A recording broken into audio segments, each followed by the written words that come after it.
What's up, everybody? Welcome to the Stocks channel. My name is Corey, and today in the stock market, we continue to see huge volume selling as we're starting to see mass panic. We're definitely on the verge of a potential full-blown stock market correction, so it's going to be very important to pay very close to the price action from here. So first up, let's take a look at the S&P 500 SPY ETF. So let's crack open this chart and see what's going on in the stock market today. Alright, so we definitely saw huge volume selling yet again, so we now have two high volume selling days in a row, and remember, I just said this last night, you never want to ignore high volume selling. The bulls take the stairs up on low volume and the bears take the elevator down on high volume, and anytime you see high volume selling and you break down through a critical support level like our 50 EMA, you instantly need to get a lot more defensive, and you definitely don't want to be taking on too many risks. So you can see exactly why I issued those words of caution yesterday, because we did see continuation of the selling today. Now with the VIX this high, there's definitely going to be plenty of whipsaws, and you definitely saw a lot of volatility today, because at one point we saw SPY getting all the way back up there to about 464. Now pay attention to price action, because if you're trying to get out of this volatile market and you just want off this wild ride, you don't want to panic sell at support. So the first thing to pay attention to is on yesterday's price action. It was definitely a bearish looking candle on high volume selling and closing below the 50 EMA and way below the lower Bollinger Band. Your exit is at resistance, which would have been an exit at 462, and it would have saved you from huge losses with SPY closing all the way down here right around 450 if you took your loss or your profits at 462. So remember, you always want to buy at support and sell at resistance, and there's no reason to panic sell at a support level. So expect there to be plenty more volatility, and if you didn't get out at 462 and you're still trying to look for an exit, your next opportunity is going to be resistance at the 50 EMA, which is at 456. So 2 days below the 50 EMA on high volume selling is definitely reason to believe we could be going through that full-blown correction. And remember, I told you plenty of times that the next time we close these gaps is likely going to be the stock market correction. And as you can tell, today we did close one of those gaps, which was right around 450. So we're starting to close these gaps below, which means we could be going lower, and the gaps to pay attention to are now at 447, 442, and 436. The longer we spend below 456, which is our 50 EMA, the more and more likely we're going down lower to close those gaps. So take this high volume selling seriously, even though we could still whipsaw, and we're more than likely going to get another lower high before we continue to see legs lower. Remember that nothing goes up in a straight line forever, and nothing goes down in a straight line forever.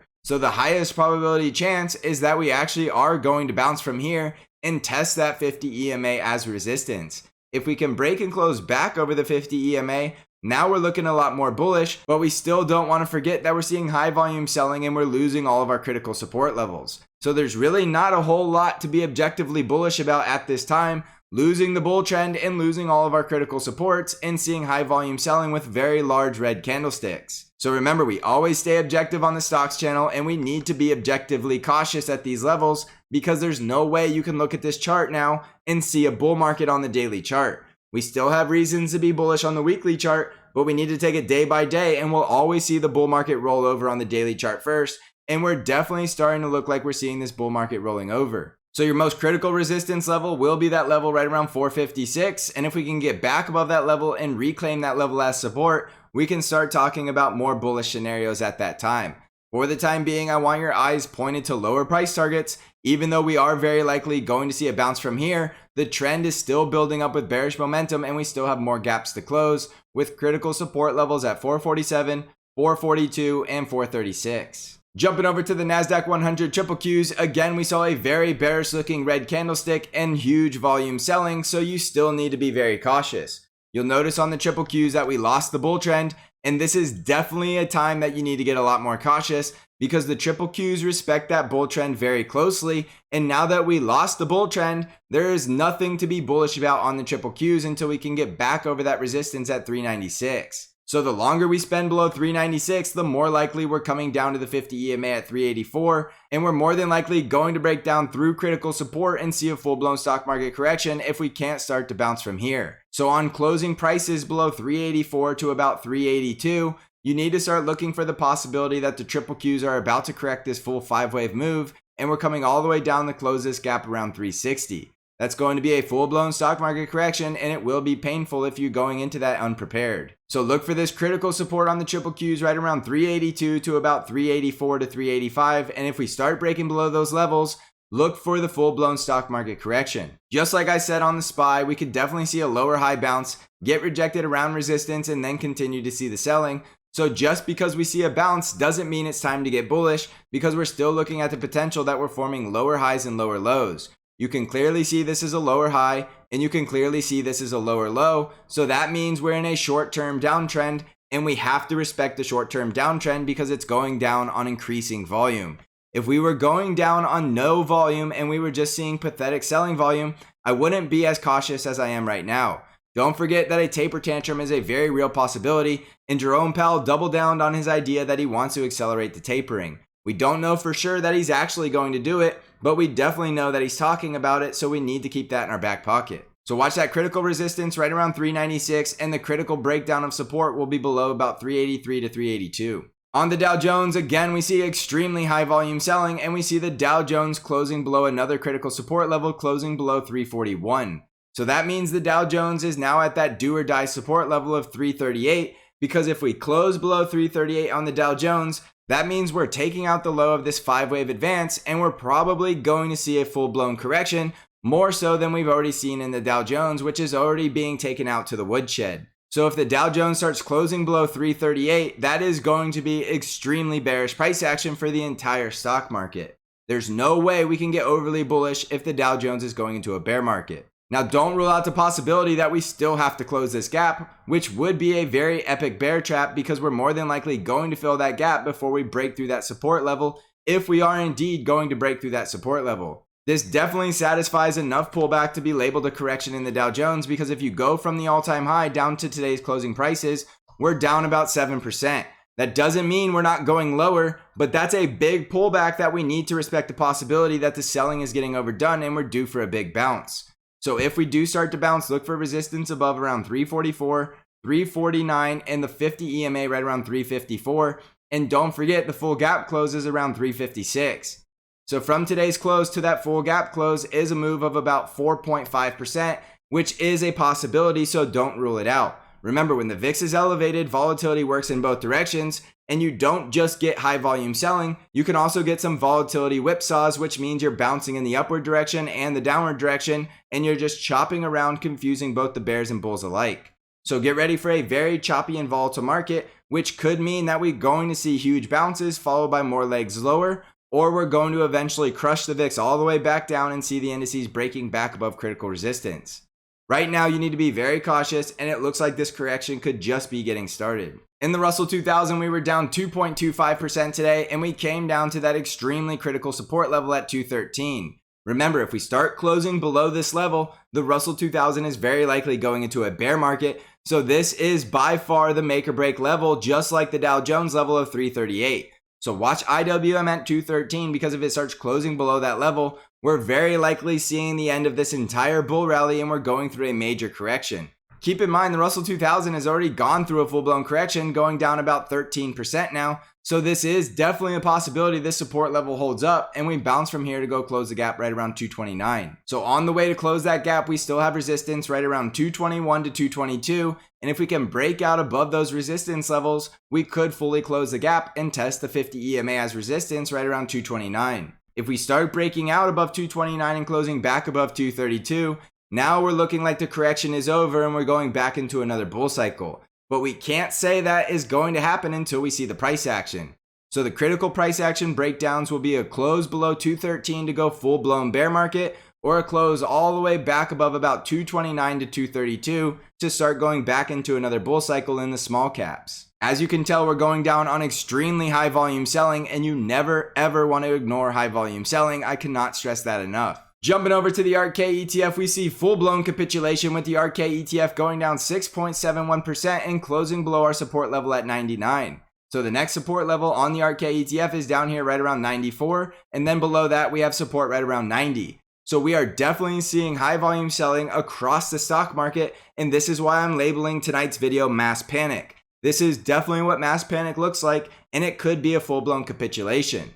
So eventually we could see these indices and these markets hit bottom and start to bounce, but we don't want to just assume it's going to happen. We want the price action to prove it to us. So in the ARKK ETF, you can clearly see we're in a downward trending resistance trend line, which means the ARKK ETF needs to start closing back above 107 and breaking out all the way back above about 115 to 116. That is a long way to go, so the bears are definitely in full control. So consider the possibility of becoming an ARKK bear and shorting at resistance until the price action can break back above the 50 EMA. So your resistance levels are going to be 107, 114, and 115, and we're bullish on ARKK if we can get back above 119. And don't forget, that is a long ways away. On the VIX, we can see the mass panic selling that I'm talking about, with the VIX going up another 14.5% and the VIX closing above 30, closing at 31.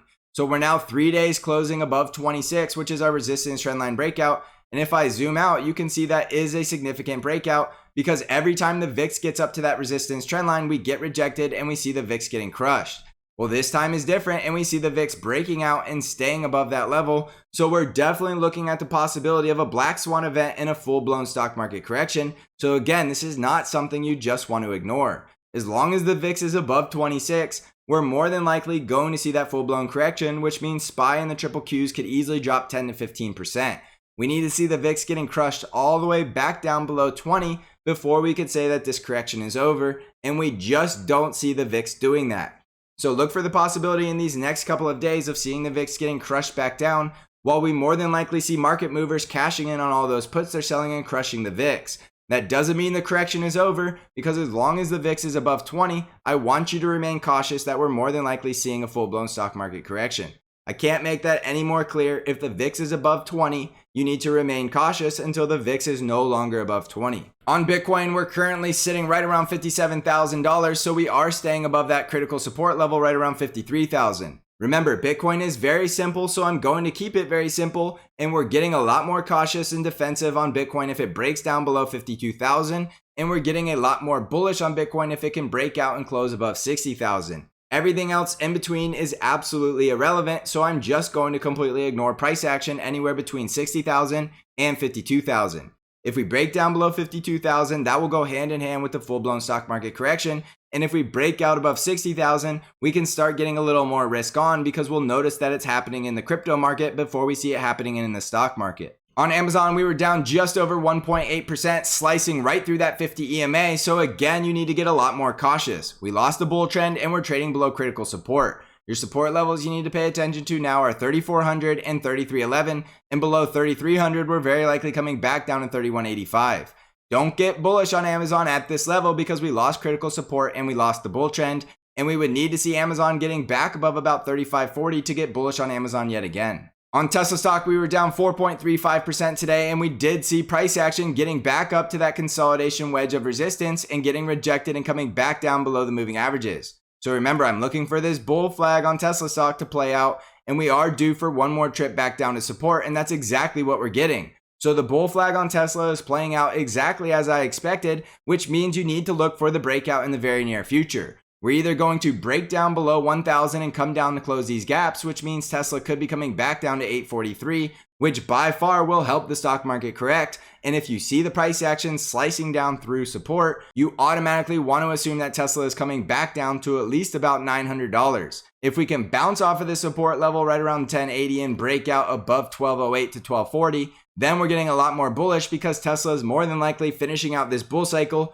and going up to that price target at $1,400. So on a breakdown below about 1080, you're looking for strong support about 1,000. And if we break below 1,000, you're looking for the gap closes at 900 and 843. On a bounce off of 1080 and a breakout above about 1160, you're looking for the gap close at 1208 or the bullish breakout above 1240 for the price target at 1,400. It doesn't get any easier than that, so follow the price action at those levels and look for the either breakdown to the bear side or the breakout to the bull side. On Apple stock, we were down 0.32% today, so overall not that bad, all things considered, but you can definitely see it looks like Apple is getting up into those price targets and it could be due for a correction. We still have a very strong bull trend, so I'm not calling for a correction at this time, but you definitely want to be a lot more cautious because we did meet all of our price targets. Remember, we really only needed to see Apple getting to 162, and we exceeded that level and got all the way up to about 168. If we can keep closing back above 166, we could still see price targets at 171, but I don't want you getting overly greedy when we see the rest of the stock market likely rolling over. It could just be that Apple is lagging behind and it's about to roll over next. So respect the bull trend, so don't get overly bearish, but if we do start slicing back down below these support levels at 162 and 157, then you want to look at the possibility that we're going to see Apple go through that full-blown correction, which means we could see Apple coming all the way back down into the 140s, and don't forget we still have a gap at 137. So don't get bearish on something that's in a very strong bull market, just be cautious and consider locking in your profits if you're in this stock. On the financial sector, we see more trouble in paradise with the financials going down over 1%, and looking like a very bearish looking sell-off with the price action well below the lower Bollinger Band and way below all the moving averages, and we're definitely building up a lot of bearish momentum in the moving averages. The industrial sector was down 1.39% today, and again the same exact look as we see in the financials with mass panic selling and very bearish looking chart. The healthcare sector was pretty flat today, only going down 0.18%, but again we see very bearish looking price action way below the moving averages and below the lower Bollinger Band, so you still need to be very cautious in the healthcare sector. The energy sector was down over 1% with price action below the lower Bollinger Band and below all the moving averages, so in all of the sectors we're definitely seeing this rollover look where it looks like these sectors are getting ready to roll over and die. This is not bullish for the S&P 500, so you need to be extremely cautious. So jumping back over the S&P 500, I just got done showing you that all of the sectors are rolling over and getting ready to die, and we're seeing it happening in the S&P 500 at this time with 2 closes below critical support and high volume selling for 2 days in a row. So take this seriously because we still have plenty of downside possible if we see SPY coming all the way back down to close the gap at 436. Yes, we can go lower than that, but those are going to be your 3 critical support levels to pay attention to, and if we do close those gaps and we start to bounce, that's still going to be possible that we just corrected this 5-wave move and we're going back into another bull cycle. We need to take the stock market day by day, and right now we have mass panic selling, so don't rule out the possibility that we see a bounce from here before we go any lower. Just because we bounce doesn't mean you get bullish. Watch the price action, and right now the bears are in full control, so you need to see the SPY breaking back out above 456 and holding above that level for the bulls to start gaining an edge in this market yet again. Remember I told you the bears take the elevator down, so don't rule out the possibility we just rip off the band-aid and continue to sell off. You always need to be prepared for all scenarios. Don't forget that I still have the Black Friday deal on bank trade alerts, and with this market volatility, I think now is the best time to be a bank member. With the Black Friday deal, you can get 67% off your first month, and bank trade alerts is algorithm driven, and all of your buy and sell alerts come directly via email and text message, and it only trades the ETF TQQQ. So if you're needing help navigating this market and you need exactly when to buy and sell, bank trade alerts is exactly what you need to try out. You can find out all of the details on the Black Friday deal and how to join bank trade alerts by clicking on the link in the description below. I also have the Stocks Channel Discord where I do intraday updates and analysis to help you navigate this volatile market and stay on the right side of the trade and bring new trade ideas to you weekly. If you're interested in joining the Stocks Channel Trading Discord community, you can find out how to join by clicking on the link below. So thanks for watching everybody. I hope you're crushing this market. And as always, I will see you in the next episode.